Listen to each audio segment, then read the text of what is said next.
Vamos começar o terceiro capítulo do Pirkei Avot. Kol Yisrael Shel Chelek Olam Haba, costuma falar uma Mishnah antes, e todo judeu tem parte no mundo vindouro, como está escrito, Ve'amer Kolam Tzadikim, todo o seu povo são como Tzadikim, que é o ato de Hashem, que Hashem se exibe por eles. O terceiro capítulo da Ética dos Pais começa com a frase Kavia ben Mahalalel Omer, Kavia ben Mahalalel, filho de Mahalalel, costumava dizer, olhe para três coisas e você não vai chegar para o pecado. Saiba de onde você veio, para onde você vai e perante quem você vai prestar contas. E logo em seguida ele explica, de onde você veio de uma gota fedida, para onde você vai para vermes que vai apodrecer na terra, etc. E perante quem você vai prestar contas, perante o rei dos reis, Hashem.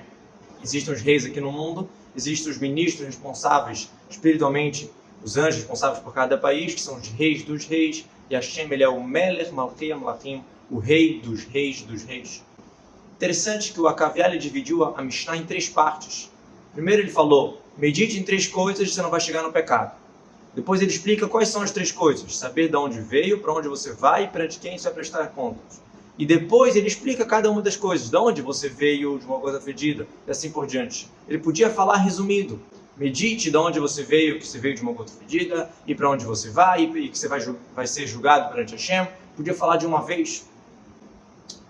Depois, por que a reflexão tem que ser no quanto o corpo não vale nada, que vai virar vermes, etc. E vamos falar da alma, da nossa força espiritual, em vez de rebaixar o corpo. A resposta é o seguinte, a Kaviá está dando instruções aqui para três tipos de pessoas. Para os tzadikim, basta falar, Istakil b'shloshá devarim, reflita em três coisas. Quais são essas três coisas? Os três pilares que o mundo está se baseado, que é Torá, Avodá, que seria o serviço, Hashem, a reza, Gemrut Hassadim, bondade. Não precisa entrar em detalhes sobre o corpo. Para o segundo grupo, que são os Beinonim, os intermediários, ele fala, saiba de onde você veio, para onde você vai. Quer dizer, procura qual é o teu propósito na vida, o que você está fazendo, reflita nisso. O Benoni, ele é alguém que tem vontades ruins, mas ele sempre consegue controlar. Então, com essa reflexão de entender um propósito mais significativo para a vida, ele já consegue avançar no seu caminho. E por último, o Urakaviá vem detalhar o quanto que o corpo não vale nada para o Urachá, para aquela pessoa que está no nível tão baixo, que você precisa assustar ela e mostrar o quanto que o corpo não vale nada e que ele vai ser julgado perante o rei dos reis, que só assim que ele vai seguir o caminho. Mishnah Beit, do segundo capítulo do Pirkei Avot, Rabbi Hanina Segana Kohanim costumava dizer, Revei mitpalel bishlomah shel malchut, você deve rezar pela paz do governo, da realeza.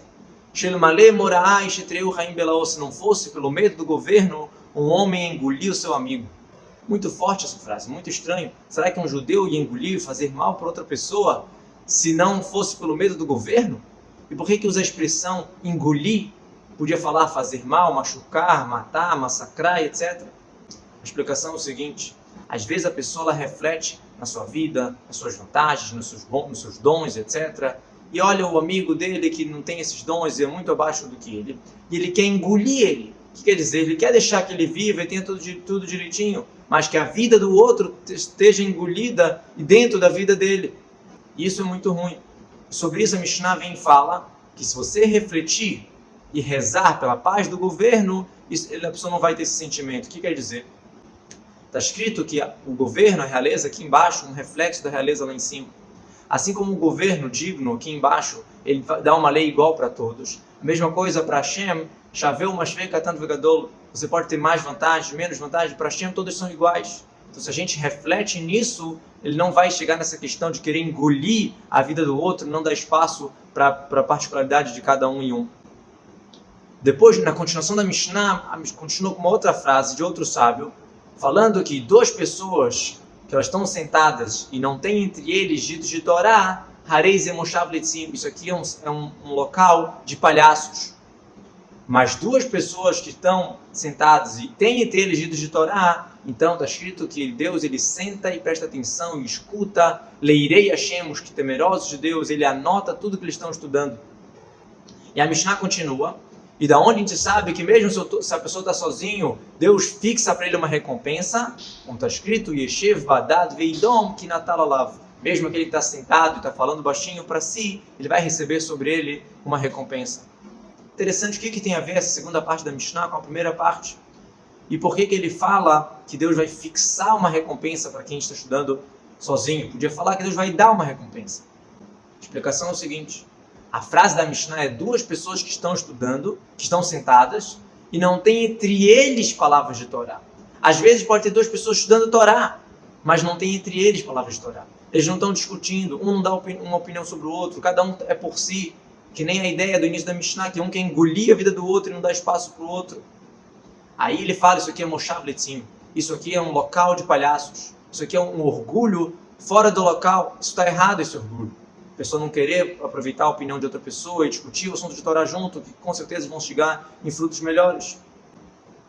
Por isso que se estão sentados juntos e tem entre eles palavras de Torá, as pessoas se conversam, então eles são chamados de temerosos de Hashem. Eles estão lembrando que existe Hashem, que é acima de todos, por isso eles conseguem se unir.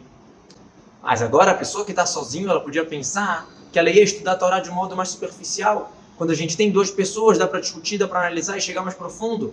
Agora até aquela pessoa que ela senta e estuda se aprofundando, mesmo estando sozinho, isso aqui é algo acima do comum, então Deus covê a Lossachar, fixa uma recompensa, dá uma recompensa especial, por mesmo estar estudando sozinho, ele está se aprofundando, tentando discutir consigo mesmo a ideia, analisar muito bem, como se ele estivesse com duas pessoas estudando juntos, então tem um mérito especial.